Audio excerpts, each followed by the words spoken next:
కీర్తి వరంగల్ నుంచి రాస్తున్నారు. పుష్కరాల సమయంలో శుభకార్యాలు ఎందుకు నిషిద్ధం తెలియజేయగలరు అంటూ రాస్తున్నారు. పుష్కర సమయంలో శుభకార్యాలు నిషిద్ధము అన్నదానికి ప్రత్యేకమైన సందేహం కలగటానికి అవసరం లేదు, వీలు కూడా ఉండదు. ఎందుకు? భారతీయ సంప్రదాయంలో మనం కొంచెం పరిచయం ఉంటే చాలు.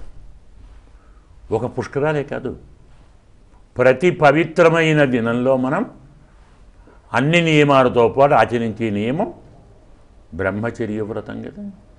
అవునా?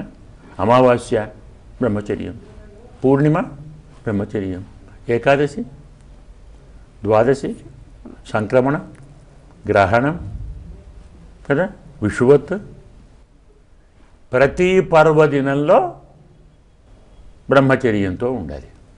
అలాగే ఉపవాసంతో ఉండాలి.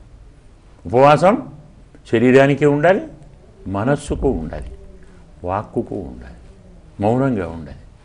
వివాహం దేనికోసం? బ్రహ్మచర్యాన్ని కాపాడుతుందా, పోగొడుతుంది కదా. బ్రహ్మచర్య నియమం ఉండవలసిన 12 రోజుల్లో వివాహం చేసుకుంటే బ్రహ్మచర్యం ఉన్నట్ట పోయినట్ట? ఇంకా వేరే ఏం చెప్పాలి కారణం ఇంతకన్నా? పవిత్రమైన బృహస్పతి నదిలో ఉండి తానే స్నానం చేసి సంవత్సరం అంతా కూర్చుంటే, తాను జపంలో ఉంటే, తాను ధ్యానంలో ఉంటే, మనం అందులో మునిగి పవిత్రం కావాలనుకుంటే, మన శరీరాన్ని, మన మనస్సును, మన వాక్కును పవిత్రం చేసుకుంటున్నప్పుడు బ్రహ్మచర్య వ్రతభంగం కదా, శరీర వ్రతభంగం. ముఖ్యంగా భోగాసక్తి ఉండకూడదు. ఒక స్త్రీ భోగం, పురుష భోగం కాదు. లడ్డూలు తినకూడదు, భోగమైన ఆహారం తీసుకోకూడదు, పూలు పెట్టుకోకూడదు, కొత్త వస్త్రాలు మడివి పూజ కోసమే కట్టుకోవాలి.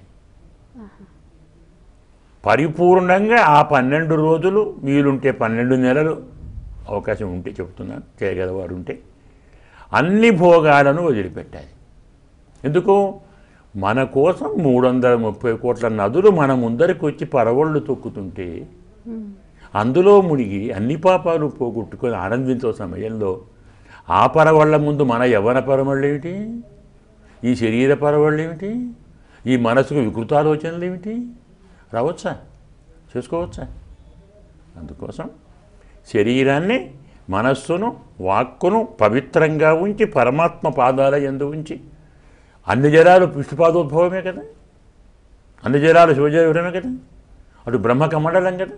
అంటే ప్రతి జలంలో త్రిమూర్తులు ఉన్నారు, ప్రతి జలంలో త్రిమూర్తుల సంబంధం ఉంది, మర్చిపోవద్దు కదా. త్రిమూర్తుల సంబంధంతో 330 కోట్ల నదుల జల సంబంధంతో పరవళ్ళు తొక్కుతున్న ఆ నది మన కోసం మన దగ్గరికి వస్తే, మనం దాని దగ్గరికి వెళ్ళి అందులో ముడుగుతూ, ఇప్పుడు నేను పెళ్లి చేసుకుంటాను, ఇప్పుడు నాకు భార్య కావాలి, ఇప్పుడు నాకు స్త్రీ భోగం కావాలి, ఇప్పుడు నాకు బాలభోగం కావాలి, ఎలాంటి ఆలోచన చేయవచ్చు? కాబట్టి ఇంత లోతుగా చెప్తే అందరికీ అర్థం కాదని ఒక్క మాటలో వివాహం చేసుకోవద్దు. అయ్యా వివాహం చేసుకోవద్దు, ఉపనయనం చేసుకోకూడదండి. ఉపనయన బ్రహ్మచర్యమే కదా, పాటించాలి కదా, ఎందుకు చేసుకోకూడదు? ఉపనయన ప్రధాన కారణం బృహస్పతి. ఆయన ఇక్కడ లేడు, అందులో ఉన్నాడు. ఎలా ఉపనయనం చేసుకుంటావు? మనం ఏం చెప్తాం? మనం బ్రహ్మోపదేశం బృహస్పతి యొక్క ఉపదేశం అని చెప్తాం కదా. ఆచార్యునికి ఏం పేరు? బృహస్పతిని. ఆయన పేరు కూడా ఉపనయనం చేసుకుంటా. ఇప్పుడు ఇది 2 వద్దన్నారో తక్కువ కూడా పనికిరావు. అందువల్ల 12 రోజులే కాదు, న్యాయంగా 12 నెలలు ఆ నదీ పరివాహ ప్రాంతంలో నివసించే వారందరూ నదిలో స్నానం, నదిలో ధ్యానం, నదిలో దానం, నదిలో మంత్రం, నదిలో జపం, వాటి ఎందే లగ్నమై వాటి కోసమే తమను తాము ఆ కొద్ది కాలం ఓ 12 రోజులు అంకితం చేసుకుంటే 12 తరాలు తరిస్తాయి.